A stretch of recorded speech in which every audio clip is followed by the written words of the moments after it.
Welcome back. Today is Saturday. It's the 1st of April, and I've already completed my first book.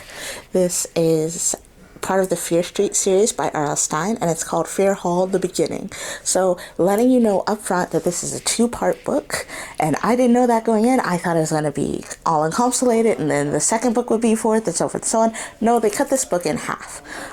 It follows four characters: Hope, Angel, Jasmine, and Eden, and Hope's boyfriend Daryl, and they are terrified because they wake up one night and Daryl is shaking them and he's covered in blood, and he's like, I saw you out with him, I did something terrible. Come to find out that Daryl, who saw, I believe it was Angel in Hope's clothing, killed the boy. And I mean, not just like punched him till he died or like stabbed him once through the heart. Like, he carved him up like a holiday turkey. So R.L. Stine, still perfection. The story is creepy, it's unnerving, and it keeps you on the edge of your seat. Like, I read this in 2 days. I literally just finished it a couple of minutes ago, and my mind is beyond. So the story is twofold. It's all about what the girls are going to do about Daryl, and all about what Hope is trying to stop the girls from doing about Daryl. Daryl is a murderer. He's crazy, he's nuts, he's dangerous, and he doesn't seem to have any particular victims in mind. Whoever just pisses him off is the one that gets it. And as things start evolving, things start going downhill fast, he is basically on a mission to stop the girls from telling the police about him, even though that's the one thing the girls needed to do. The entire time I read this book, I had to keep in mind that R.L. Stine and the time frame for this book is the 90s, because the way I would have immediately called the cops, even as a black woman, I would have immediately called the cops, and this book would have been 5 pages long. But they're over here trying to find the good in him. They're scared about what people will say. Like, he is a whole murderer, sis. Stone cold out here slaying folks. And you don't want us to turn him in because he's the first guy that made you feel good about yourself? Ma'am, get some self-esteem and go get you a new dude. Like, he's literally carving up people. A whole murderer. And you're just like, oh, I don't want to be without him. Then you can go to jail with him, sis, because that's the story. Like, I don't understand how we got so far into the story and was like, oh yeah, we should probably turn him into the cops. Like, what? Yes, he should have been up underneath the jail already. I liked it. I was surprised. I was upset when it ended. I was like, what? Oh, I gotta find part 2. So I'm gonna give it 4.5 carats. This is the first book of April, but not part of the April Readathon. And I guess I should tell you a little bit about that. This is the first book that I finished in April, and it is book 21 of the year. So this is the Ink Bunny. I'm Gabs, and I'll see you next time. Hop out. Hey, happy Easter. I'm in my bunny ears. I'm in a white and red outfit. I'm cute. I just wanted to hop on and show you guys my bookshelves because I got new bookshelves. Okay, so these are all new. These 4 are part of that same set. And then these 2 are part of that same set. And these are like my new paperbacks. And then I had to move my paperbacks over here because they were full. So it's basically kind of like a TBR, newer, most interested in reading kind of thing over here. And then hardcovers over there. And then that shelf is already read. And then if we come over here, I added the last 3 shelves in the set up here. So these are like newer, super interested to read, like hardcovers. For some reason I keep my hardcovers and my paperback separate. I'm not sure why. This is my new bookshelf setup. Hey, it is Monday, the 10th of April, and I have completed my first book in the LadySolvers Readathon, and that is The Headmaster's List by Melissa de la Cruz. It was 392 pages. It took me about a weekish to complete. I finished the last 70-ish% today because I had a lot of time. I am going to give this 3.5 carats. It wasn't bad, but it wasn't great. And when I got to the reveal, I was disappointed. I already knew it. And heads up for a little bit of spoiler. Like, I'm not going to tell you who it was, but you're going to know because this book's not very, like, diverse. So, like, heads up, this section from here on out is a spoiler. Okay. It kind of irks me that the two people integrally involved in the fact that there was a crash, like, without them, the crash would not have occurred. It irks me that they're people of color and that the rich white asshole is innocent. That irks me on some level.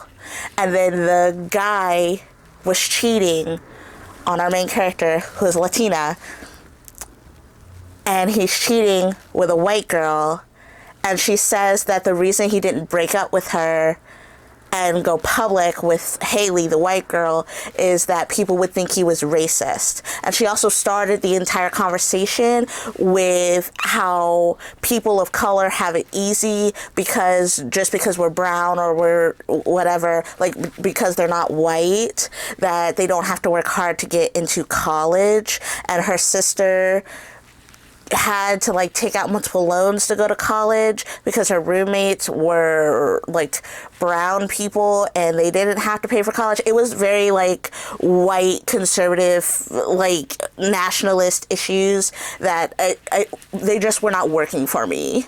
It was not meshing.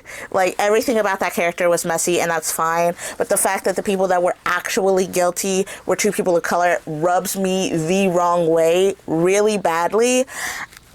And I'm not saying that people of color can't be guilty. I'm not saying that people of color are always going to be innocent. But in the framework of this particular story, with all of its privilege and all of its money, it rubs me the wrong way. And spoilers. And I will mark this in the description box so you can skip this part if you don't want to hear it. So, I finished it. I definitely got distracted by TikTok because I was, like, on a roll. I got it in about 3. I probably started reading about 4. Was reading pretty heavily until about 6. Got distracted. Next thing I know, it was 8 o'clock. And I was like, okay, I got to get back on and finish this. And now it is 9:32. So, I liked it. It just wasn't that, like, chef's kiss book, you know? Like, this could have been a 5-star if it was handled better, but since it wasn't, on to the next. Okay, so these are the books that's left on the list, and honestly, I don't know which one I'm going to read next. I'm probably in between One of Us is Next, because technically it's already started, and See Drain Run. Probably between these two as what I'm going to start next. But who knows? I'm pretty wishy-washy. So I might just start something completely different. Speaking of starting something completely different, still falls in the reading theme category. So it still falls in the category of the theme, but it is not part of the TBR. It is an outside book. And it's an outside book because I was rolling silverware and I can't read a physical book while rolling silverware because my hands are occupied. So I was looking for something on the Kindle to read, and I wasn't finding anything that was, like, catching my interest that was in keeping with the theme of the book. And then the 4 books that I did find that I wanted to read, the library didn't have, because of course, and Kindle Unlimited didn't have, because of course. So then I was like, okay, well, I recognize that last name. Why do I recognize that last name? One of the other books from that author was available on the library, and I got it. And then I opened the cover and I was like, the book looks really familiar to me. Why does that book look familiar to me? And it's because I have it on my shelf, and I didn't even choose it for this TBR. So mad at myself. Okay, so I was looking for the new Contos. I was looking for the new Andrea Contos novel, and it's on hold for me. It's going to be a couple weeks. But her breakout debut, Throwaway Girls, was available. So I was like, okay, sounds cool to me. Let's do it. And lo and behold, I have it right here. Right here. I probably made it, oh, you can see it right there. Of course, I made it 3% while I was at work today. But in my defense, I only worked 2 hours. But this is about a girl who discovers a body at the edge of a lake. And she leaves it there. She does not, as far as I know, now granted, you know, the next chapter she could have told somebody and it'd be like a back and forth. But as far as I know right now, at 3% into the book, she did not tell anybody about the dead body that she found. And then right after that, in the storyline, her best friend goes missing. And now she's on the case. So I didn't really need more than that. Very, very excited about this. Very upset that it took me so long reading this, especially since it was already on my shelf. And I don't even know how long ago I bought it. But apparently I've had it for a good 4 piece. I'll literally have to go back and try and find a date for when I bought this book, because I'm super annoyed that it's just been on my shelf for this whole time. But I started this today. I'm 3% of the way through. I'm probably going to read it in tandem with the rest of the books. So I'm probably going to do these guys as the next books on the list, but I haven't honestly decided yet. And who knows if I'll even finish this. I might read a couple more chapters and put it away. Because lately, with my books, I've been so wishy-washy. Like, something has got to grab me. And stuff has just not been grabbing me lately. So I'm hoping that one of these will. And that's also another gripe I had with the Headmaster's List. I was like 15 chapters in before it started getting good. 15 chapters. Now, granted, it gave me a dead body at the very beginning of the book. Otherwise, it would have been a DNF. Like, how do you... We all know the rules. A good mystery, for me personally, keep your opinions to yourself, is a good body count. You have to have a dead body by chapter 4, or I'm DNFing. Unless something is, like, captivating. That's the easiest way to get my attention. So we started with a dead body, and then nothing for like 15 chapters. And then it took off like a locomotive. And then it just wasn't great. I really wanted to like this. I was so excited to read this. Like, it's one of the few books. It's one of the few books where I was like, you know what? That's coming out next week. I need to put a reminder so I can go pick it up. I picked this up like on date of release. And it was one of the books that I was like constantly looking at all through March to read this month. And it was just, it wasn't disappointing. It just wasn't what I wanted. It just wasn't what I wanted. So, like I said, probably reading these guys next. And I will see you next time. But the Headmaster's List makes the second book in April down. And we have just started week 2. So I'm doing pretty good. And I'll see you next time. Bye-bye.